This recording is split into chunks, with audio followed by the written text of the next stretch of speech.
Welcome everyone, Dr. Thor here. Let's talk about a very noted and forming a lot of the alternative healing beliefs in the world today. And this has been going on for like 30, 40 years now since her major debut on the healing scene, and that is Hazel Parcells. She had a nutritional alternative center in New Mexico. Was it Albuquerque? And has a very interesting history. And a lot of what she talked about seems to have come into the alternative healing book of facts. And it's interesting. And she has a great book out there called Live Better Longer by Joseph Dispenza, who's a famous kind of new agey author now, and who's written a couple of books on her. And this book is available through Amazon, and it gives you her entire basically 7-step plan to health and longevity. Now, the whole story of Hazel Parcells is quite fascinating, and unfortunately, her system kind of died with her when she died at the age of 106, which of course is her major flag out there to say that her system works. After all, she lived to be 106. And supposedly was on death's bed. Now, go into that as well. And of course, this is part one. There's a lot to talk about here, and I'm going to break this down into many lectures so that you can actually get a lot of the details here. And of course, her book is available for members only in All Access and our Patreon services that are exclusive to our members. But you can get this on Amazon, and they print it, so you can get your own little book, and very worthwhile. Now, this is a great foundation book of health in general, nutrition in general, because of the fact that what I like about it the most is it tends to be very livable. It tends to be something that most people can do in terms of day-to-day life, and makes things kind of acceptable. Now, the problem is Parcells, of course, went back even to World War I. So you're talking about a very old person who got a lot of information, which to a certain extent is good, because there were more natural people in the 1920s and 30s, because the patent drugs didn't come into fruition then. So people were trying everything. They were trying radionics, baths, different treatments. They were doing all sorts of non-drug treatments to assist people. So there was a certain openness to this.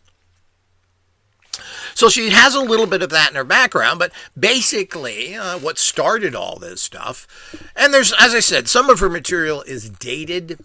I don't think any of it is overly bad. A lot of it is just kind of personal preferences. We do know that her understanding of nutrition in the bigger picture is wrong. We all know now that fat and heart attacks is caused by fatty livers, and the fact that you are eating sugars that turn into fat, that eating fat is not bad for you.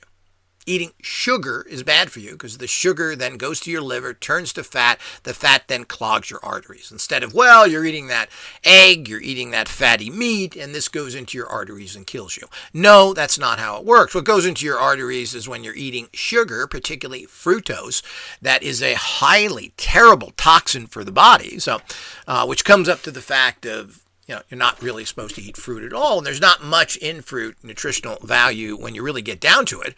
But there is a lot of sugar, like bananas and orange juice and all this stuff, loaded with fructose and stuff, and so many other things. High corn syrup fructose is a horrible toxin for the body, and it clogs your arteries and everything else. It's not the fat. It's the sugar that turns to fat, that gets you fat, and of course that's why everybody's fat. There are people who live on bacon and bacon only, without taking any carbs in, that lose hundreds of pounds. And this has been documented. So you can eat, if you just eat fat and don't eat carbs, bacon, everything fat, and you will lose lots of weight. So and of course this has to do with combining again. This is another thing that Parcells was a pioneer of, food combining. And this is another thing. Don't eat two different proteins. Don't eat beef and chicken together. Don't eat fish and beef together. That these are the type of things, and that she studied for many years in a conventional college as a nutritionist. And when she retired, she then went into private practice. But, a lot of that traditional nutrition is not something I'm very big on, because they didn't really know anything. And when I talked to common nutritionists that work for medical things, it was really about, don't eat a lot of carbs. You're fat because you're eating certain things. And it was almost a lot of it culturally. I mean, it tends that the Hispanics, particularly the Mexicans, tend to be heavy. Well, they're living on beans and tortillas, which they eat all the time, which is really bad for you. So they tend to get fat and be less healthy, as goes with a lot of different other diets for people, which blacks tend to eat a very high fatty fried food. These are all terrible for you, so these people. So nutritionists would harp on that. They really weren't talking about what changes things, what it does. It really was a moron nutrition. Now, apparently she got past some of that, but, that's what nutritionist stuff used to talk about. Don't eat this and don't eat that. And they were stuck in the fact of understanding fat was bad for you. Now, she goes into a little of this, but she seems to have gotten past some of that stuff and thinks about it more as a consumption. She doesn't talk much about sugar, and one of the things that was always talked about with Parcells' diet was her concern for parasites. And supposedly was big into that, but there's no reference in this book to parasites whatsoever. I think there's 2 passages in here really citing other people's work about parasites. So I'm not really sure where that comes in there. Seems to be a hidden teaching of Parcells that she taught in her seminars and at her institution. And she was very, very careful not to get into certain practices because everybody was persecuted. And she was very, very well aware of that. And she didn't want to become one of those people that was persecuted by the medical establishment, the FDA, etc. So he's very careful, and her book here is pretty squeaky clean in terms of those kind of things. They're nutrition-based. She does do things that could be considered by the medical mafia as terrible, like using dowsing and radiesthesia to figure out what you need. The use of certain toxic chemicals in very small amounts, like chlorine or Chlorx bleach. She was the person who came out with that first, which is quite interesting. She also did a long study, apparently, on the toxicity of soy and how bad it is for you. But she missed some key elements and so many things, still staying with the kind of eat carbs and proteins separately and so forth. But now we've come down to the fact that's changed radically diet-wise. But the diet in here certainly is not radical and bad. Most people will eat this because it allows you, she has no problem with eating meat. She has no problem with using a microwave and so many other things to clarify what it is. So it's a very reasonable diet then. What she's big into is don't mix it. Don't eat certain things that are obviously terrible for you. And of course, processed foods full of sugar and preservatives.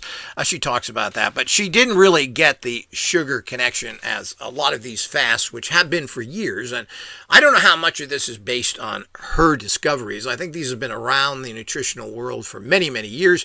I think she put it into one place. I don't know if she discovered anything. But she put it together, and of course, that's how life is. But the fact of doing things like drinking apple juice is nothing but fructose. There's nothing in apples. Even if you look on what's in an apple on the nutritional panel with it, there's virtually nothing in there. When you look at apple juice, even if it's bio or anything else, organic, it is certainly, there's nothing in there. They're trace nutrients.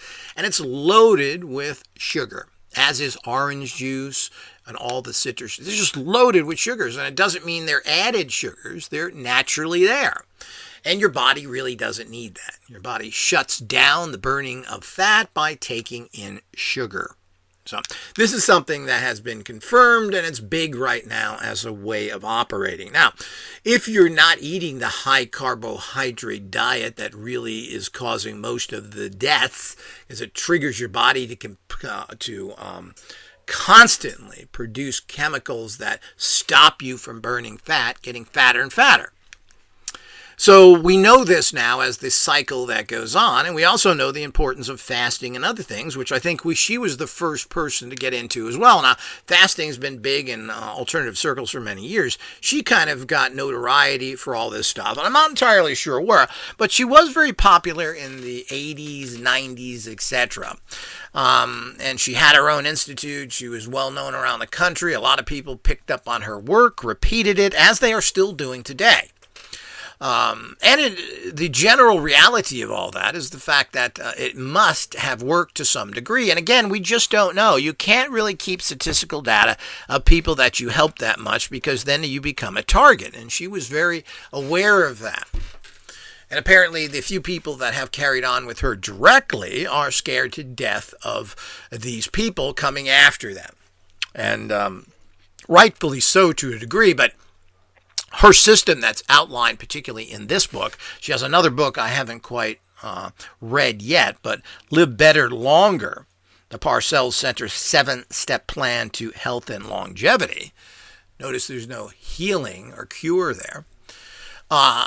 Is a great book for everybody. There's lots of tips here. It does talk about other things, and I'm assuming she was the one that popularized the soy problem and, of course, the problem with aluminum. She was very strongly against the use of aluminum utensils and pans, Teflon, and all these other things, because Teflon generally is also coated over an aluminum pan. And Teflon is a notorious poison, and it's constantly scraping off. I mean, generally, if you use a Teflon pan, you're eating Teflon all the time. And if it's more than 3 months old, you've got a serious problem here. I don't use any of that any longer. I throw all that away. You've got to be very careful. But it does tend to be in a lot of different machines that you use and other things. Stay away from it. Good stainless steel. Coating it with a little bit of oil will stop sticking other things. But aluminum is horribly toxic. And we should add that's the number one ingredient in Don Croft's We're Gone. Aluminum. And it's okay per them. Yeah, let's get that nice vibe in you. So the whole idea is that aluminum, and of course we've had aluminum, which has continued, particularly in Europe and Germany, of putting aluminum in deodorants because it stops perspiration. Perfectly fine, isn't it? So the whole idea is that this has stopped in the United States at least 30 years ago. You don't see it much in the UK.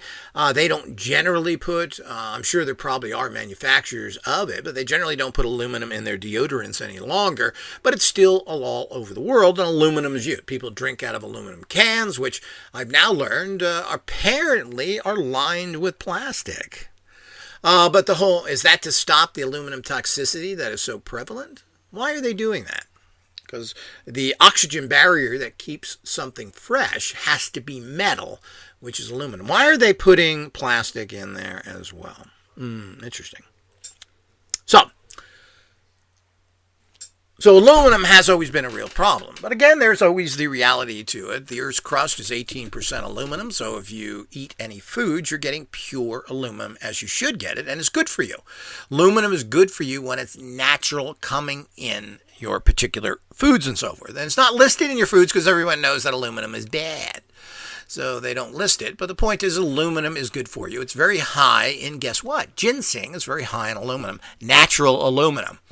Don't chew on an aluminum fork and think you're getting aluminum. No, this is a toxic level of there, and it's no good for you. So the fact that she was a big promoter of this is very interesting. The other thing that was out there, and I'm going to go into her history and how she started as well. She's got a fascinating story, and I'm not entirely sure if I can believe her story of near death that she had. It's quite shocking, and she bounced back from it. I'm going to get into that in a minute here, but and I'm not sure how many parts I'll make of this, but we're going to talk about certain things here. Maybe we don't have to drag this on. This will probably just be for All Access and Patreon members that'll go more into details. But the whole idea, she was the one, and of course this has been I don't know what you call it, an old healing technique where you use 1 cup of Clorox bleach, which is a particular, again, mixture of chloride, I forget what it is. It's a particular type of sodium that you use in your wash as a bleach, because bleach is what? Bleach is an oxygenation process. So you oxygenate something to bleach it and bring the white out of it or cover up stains. And that has happened through an oxygen product. And of course, this became very big with the oxy supplements that are now everywhere, where you scoop up that. Well, this is just a form of basically a form of chlorine, chloride, whatever, how you pronounce how it can. So I don't remember the technical details of it, which are used in pools and everything else. So it's an oxygenator, just like hydrogen peroxide, which is always thought to be some sort of toxin, but it's just an oxygenator that you use on wounds and other things to oxygenate and kill all the viruses.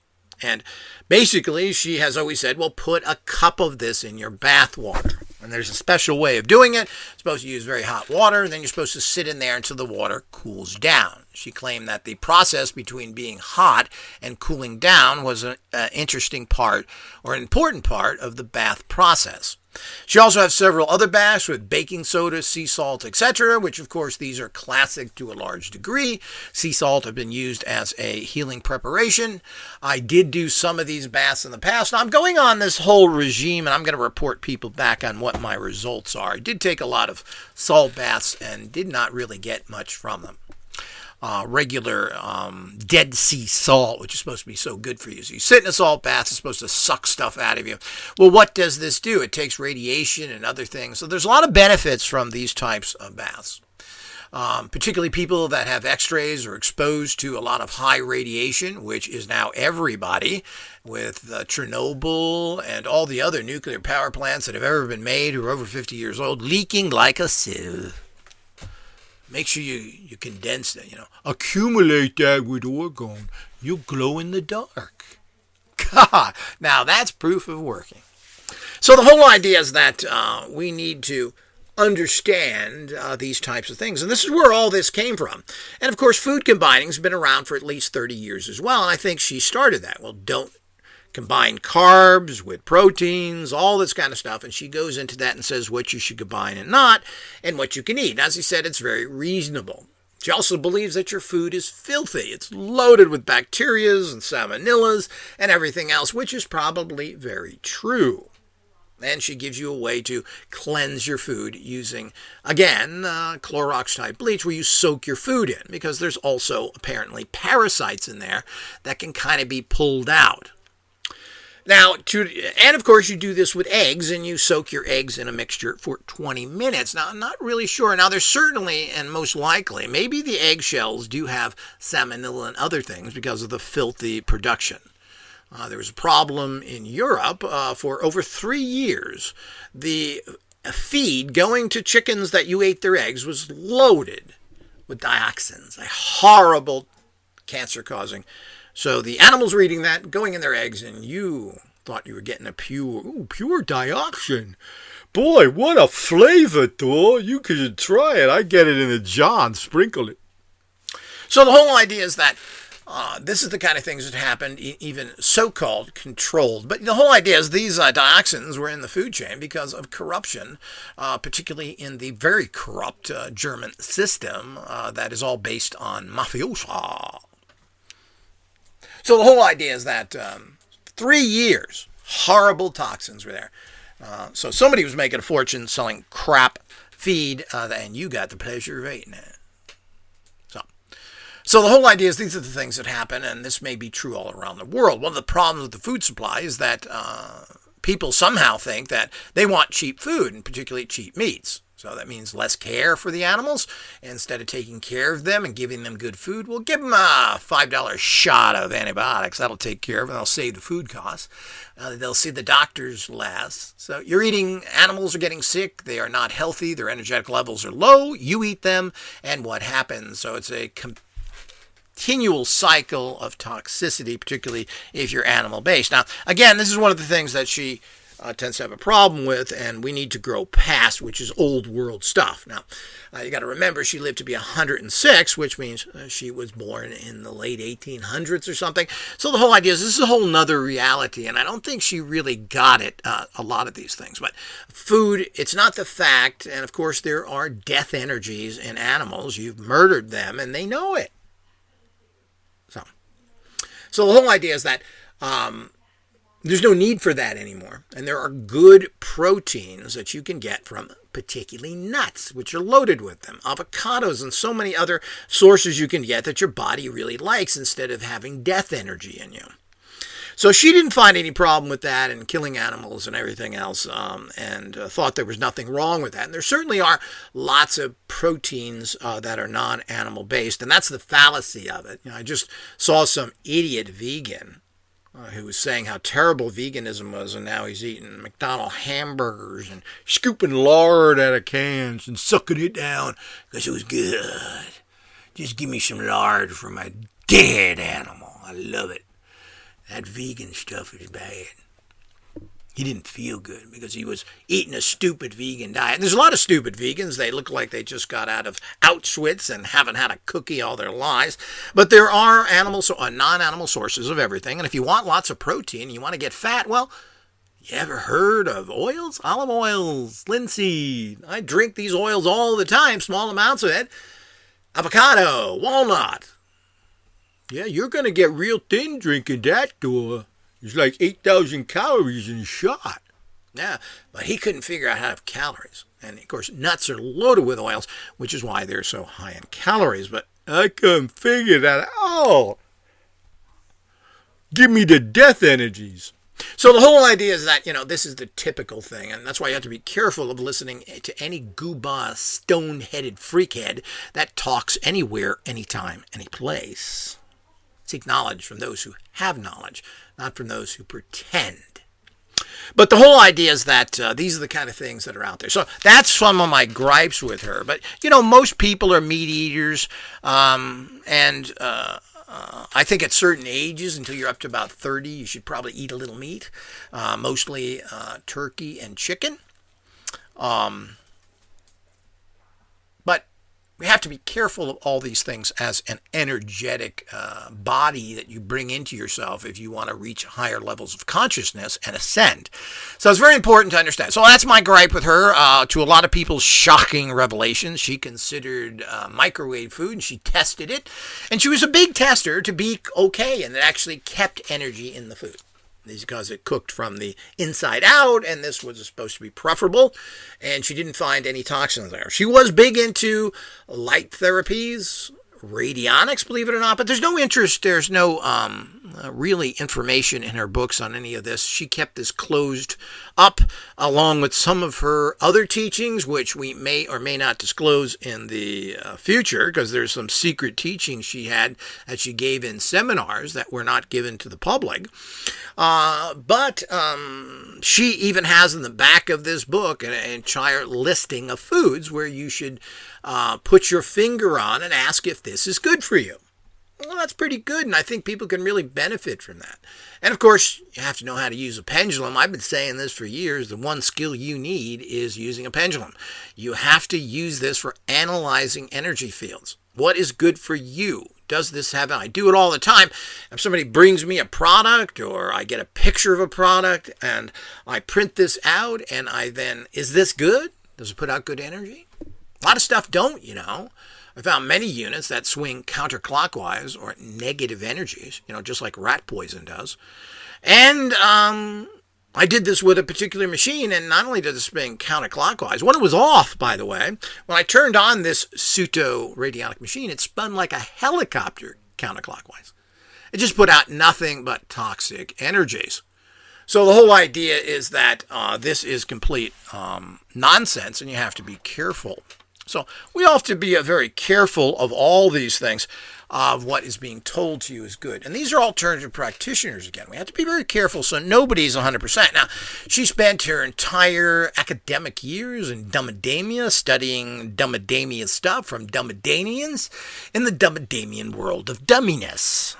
So we have to be careful of what that gets. As I said, I'm not a big fan of nutritionists. She obviously went past that since she was into light therapies, radionics, as I said, and a big radiothesiast or dowser. So she used a lot of this. And, I don't know if microwave ovens are bad either. I tend not to want to mess with things that are a little weird.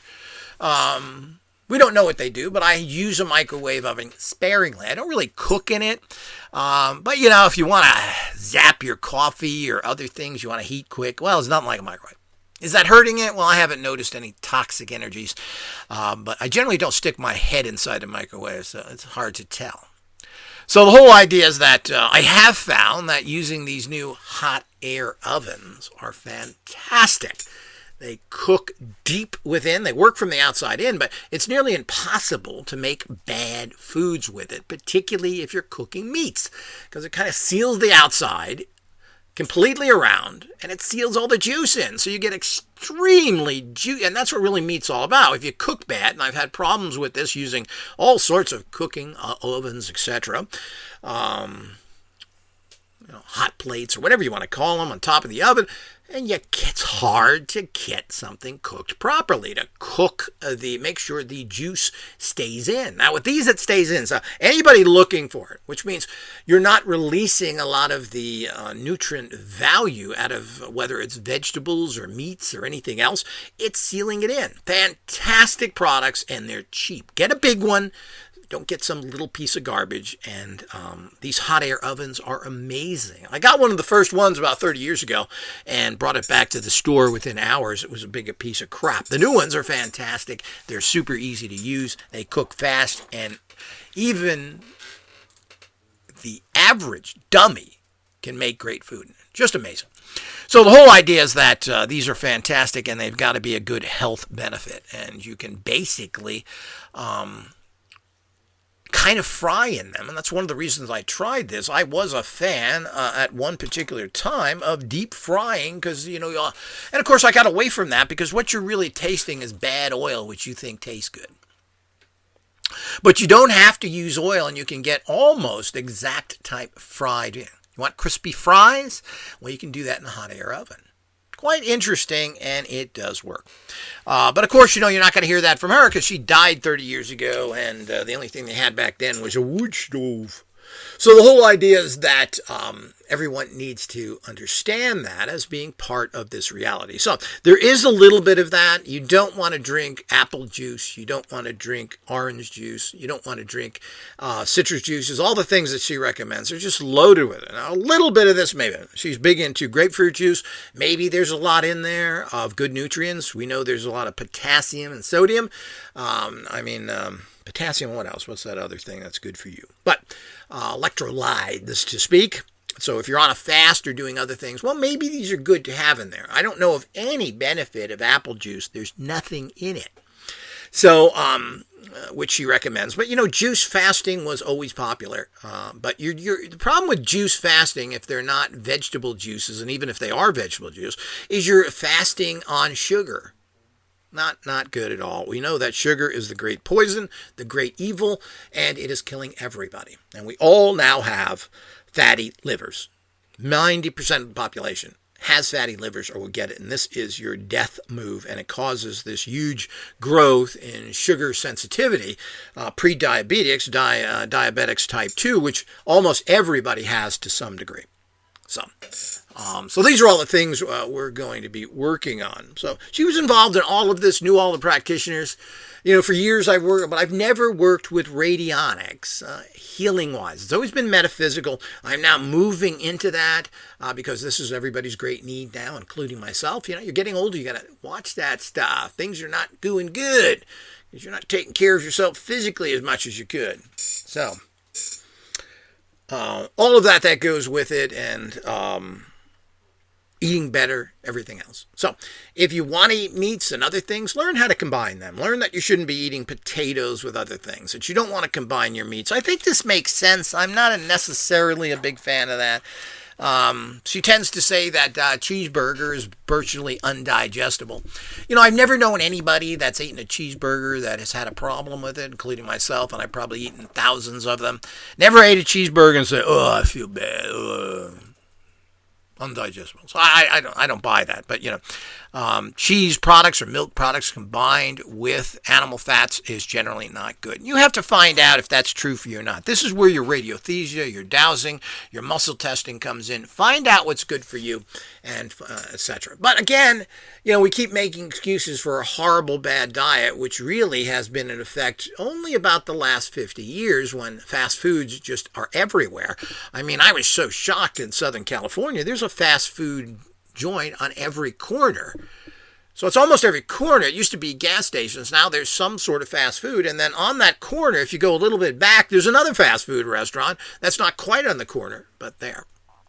So all of this is a problem, and the kind of toxicities that are in fast foods and the basically badness where it tasty good. Well, it tasty good because you've been brainwashed. Just like you've been brainwashed, you have to eat 3 meals a day.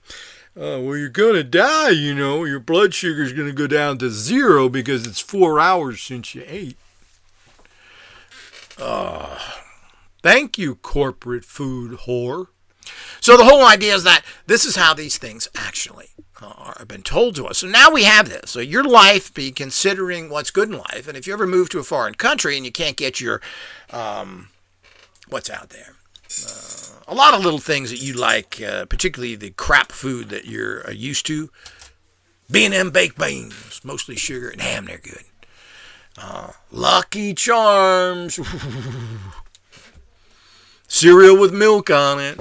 All the crap that we're so used to eating that we think are good. Hot dogs, which are just loaded with meat byproducts and preservatives and all the things that go with it. But this is what you're brought up on. Not only that, your brain is synced to it. Well, I used to eat that as a kid. It was, I remember kid was good. I ate that at the bowl game. Oh, that was fun. So the whole idea is all this has been tied into these things as well. And now it's a problem that, you eat 50 times a day, and this is what you're supposed to. And of course, the corporations love that. And you just don't need it. Your body was never meant to that. Modern food preservation in terms of refrigerators and everything are basically new. Even in Europe, they haven't even had real size refrigerators until the last 10 years. Now, most people are working out of, bar refrigerators that we Americans have in our bars. We hold a little bit of beer, a couple of ice cubes. Well, that's called a Euro refrigerator, people. So the whole idea is that kind of preparation, and they were called ice boxes. Why?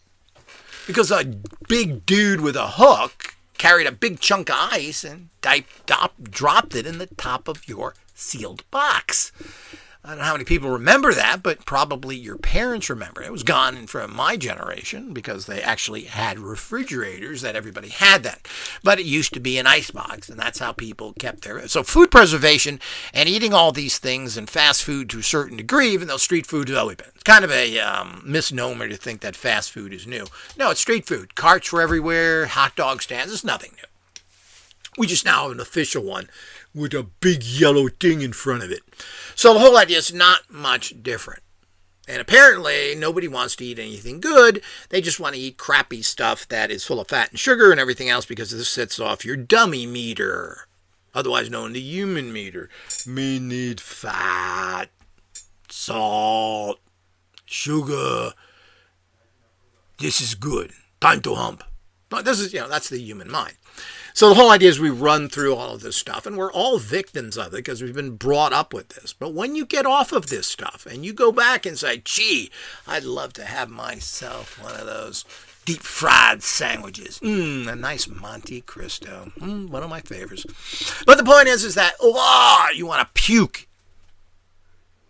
Actually, deep fried stuff tastes horrible. Everything fried is good, I used to say. And you see these in all these carnival shows. Oh, it's fried as well. Yeah, because it's fried and has that terrible taste of oil. But there's something interesting about it. And of course, you've got some sort of carbohydrate coating on there of some sort. So all of this is what we run into for a little bit of foodie facts there and a little health and nutrition stuff, which I've studied and was kind of part of my minor in subtle energy physics school for all this stuff. So this is the reality out there. So she talks about this and some very interesting things there. And she talks about one of the easiest things. And what I like about this is that because it's kind of down to earth, I think everybody can follow this program and clean up their health without making it too stressing on you. To say that you should become a vegan, well, it's difficult for most people, but you got to grow up sometime. Take your little pantsy off, put your catcher's glove to the side. Grow up, baby. So the whole idea is that these kind of things we have to fully understand. But that's what I like about this book. It is practical. It doesn't put you on a bend. You should eat more fruits and vegetables, it says. You should combine your foods correctly. Is this terrible? I don't think this is terrible. It's just operating a little different than you're used to by basically you're brought up by stoogey, ignorant, brainwashed scum, otherwise known as mommy and daddy. They then sent you to bigger scum, teachers. So the whole idea is that this is the kind of stuff that you're clogged into and you're on a path for suicide. And the fact that the American populace is so giantly fat because they're slurping down corn syrup all the time, which is causing them to have fatty livers and being unable to get rid of that weight, is really a crime against humanity, and particularly against the American public, who spends so much money on medical, more than any other country, and they're the sickest dogs on the planet, followed by, of course, the Hispanics, who are now making up a large part of America, and of course the Brits, give me a scone with Lord on it. I love the Lord scones. So the whole idea is you run into that because they eat an American diet, a lot of them. So they're just as fatty as you are. So the whole idea is most of the world has a pretty bad diet, but they don't have as much corn syrup, so they tend not to be as fat. Most of Europeans have terrible diets. They eat all sorts of bread and pastries and drink a lot of crap, but they're not corn syrup crap. So it's interesting, and that's why they have less obesity, but that's being more and more anyway. So this is a very good diet that way, and it talks about it. It gives you a step-by-step plan. It gives you the different baths that you can take. Now, it can't get any easier than this. The stuff put in the past in the bath, like apple cider vinegar, you can buy 5 gallons of that stuff very cheap. What is that? Neutron, what do they call it? Sodium, Arm & Hammer, baking powder. This is cheap, dude. You put that in there. Salt is generally, you can buy yourself a high quality Himalayan salt. I don't like sea salt. The sea is a sewer. Stay away from anything from the sea, and that includes salt. I used to recommend sea salt, but it's not. It's full of garbage. It is a sewer. It's the giant toilet of the psychotic earth beings who want to kill themselves. So I prefer Himalayan. The Dead Sea may be okay because it is dead, and I don't think there's any inlets there, so it's a sealed thing. But those kind of things. So you get those kind of salts. These are good, and it can't get any easier than that. You pour this stuff in there. I recommend ozonating. I throw in my metaphysical, alchemical salts in there for protection, for healing, for influence, for removing a curse, for protection. I put another couple of tablespoons of that in there, along with that, and sit in there and let the water kind of cool down a bit.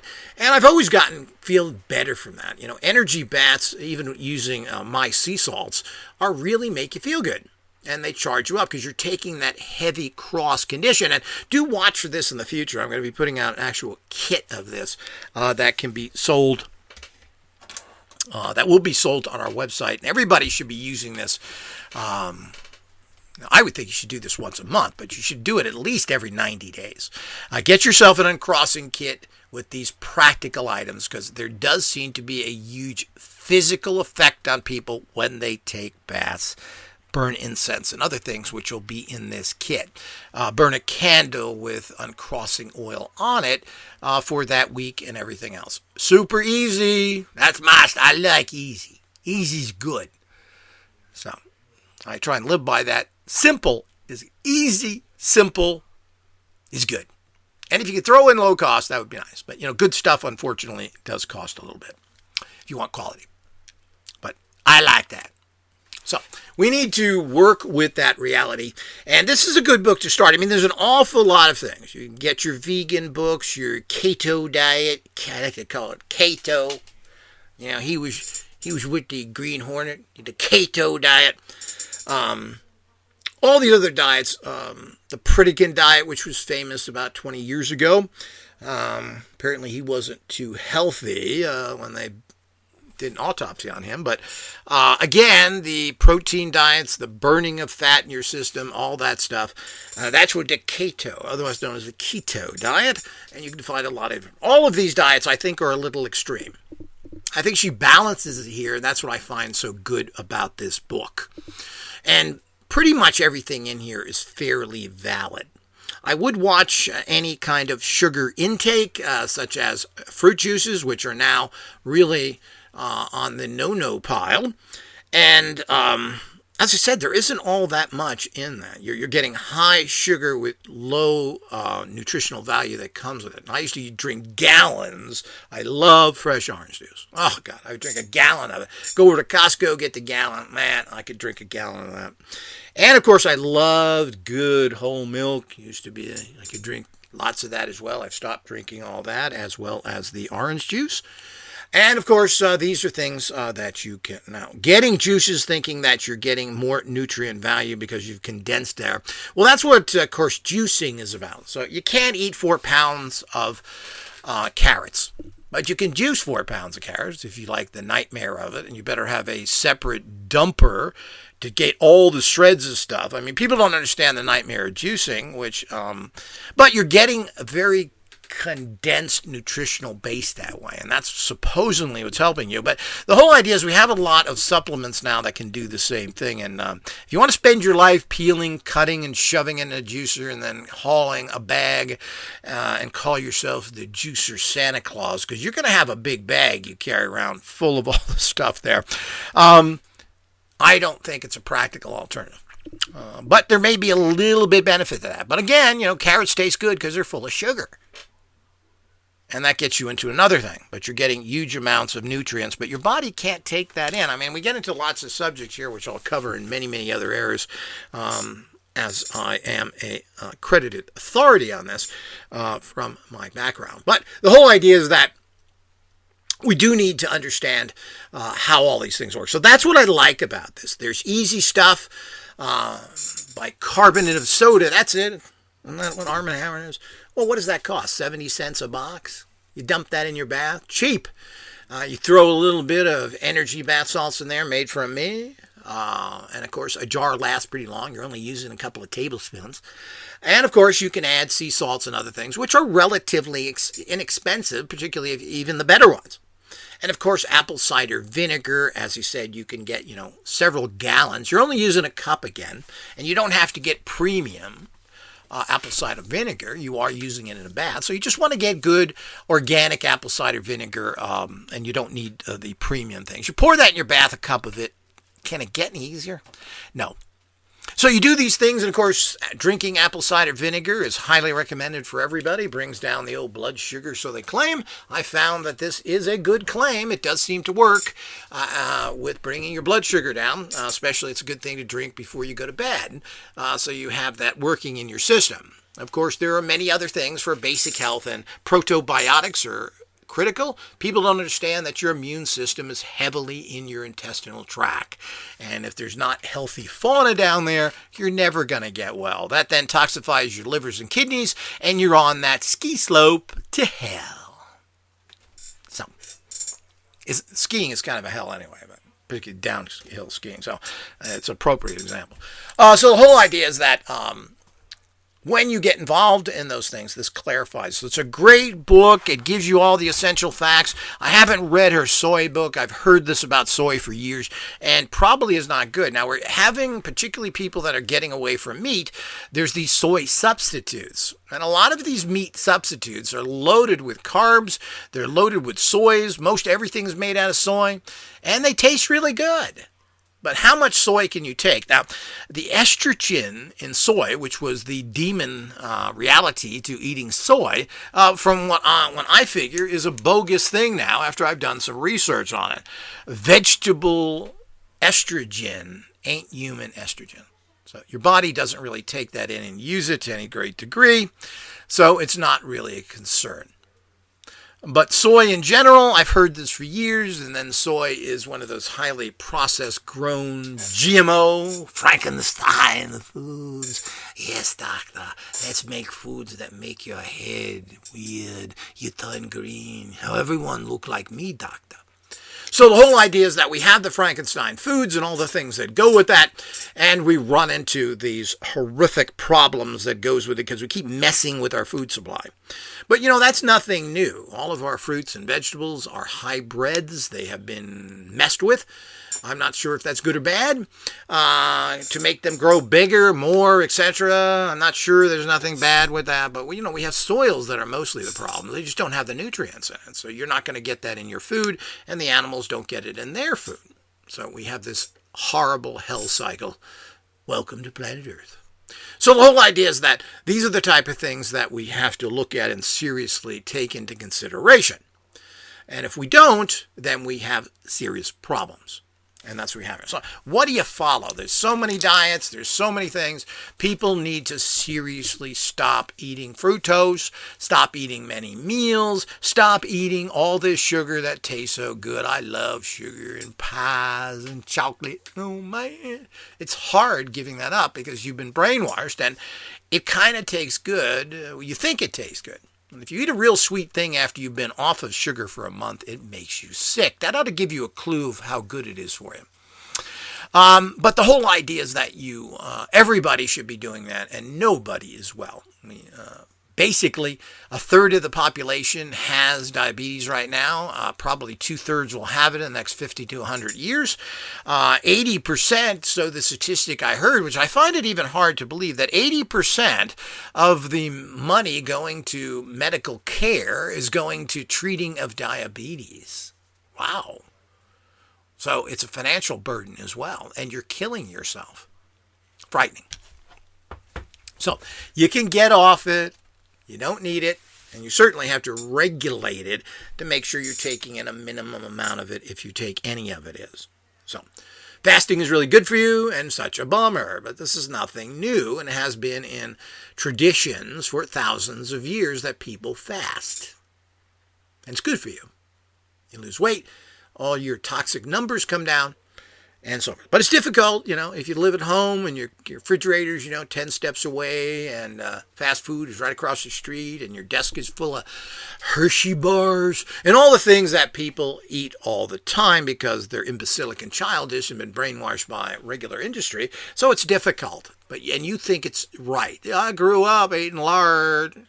It's good for you. Mommy ate lard. So, this is what you hear, the born-again typies, born-again nutrition types. Yeah, it's not bad for you. It's them hippies that tell you that lard ain't good for you. Long-haired freaks. So the whole idea is that this is the reality that is going on out there that we have to be very cognizant of. You have to pay attention to it, and you have to see what your body does. And even if you feel good, I always envy those people that seem to eat liquidized garbage and seem to be doing okay. But, I'm not sure they ever do okay. The people are getting sicker and sicker. I believe in America, the average 65-year-old is on 8 medications. All the things that go on, that these are problem situations. We have to be well aware of them. So the reality of that stuff is something that we have to be aware of. And we have to be aware of what's going on there. So it is critical that all of this is handled properly. And this is a good tool. As I said, I like stuff that doesn't say, I can't eat no animal products, which is just about everything. No eggs, no cheese, no... Well, I agree with that as a way of keeping higher energies in you, but it can be very impractical. And I don't know a lot of vegans who seem very healthy to me. They all look like they're starving. I feel like carrying a box of cookies with me when I go to certain places and say, here, honey, you look terrible. Eat a cookie. So the whole idea is that, and there are cookies without animal products in it, and even good sweeteners like stevia. but not the ones you get in the store. But so the whole idea is that we have to keep all this in very much in mind. So that's what's great about this. And as I said, most of it is cheap. You don't have to go out and buy expensive supplements. As I mentioned, it can cost you $40 to $50 a bottle now. And this is pretty common for getting a minor amount of actual, you're talking about tiny ounces of the actual product that are put in capsules where they charge you a fortune for. The best way is to get everything bulk and you save a fortune, but a lot of this stuff tastes bad. It's hard to mix stuff and drink it as well, which I've done for years, but is, So it's nice to take capsules. I'm moving over.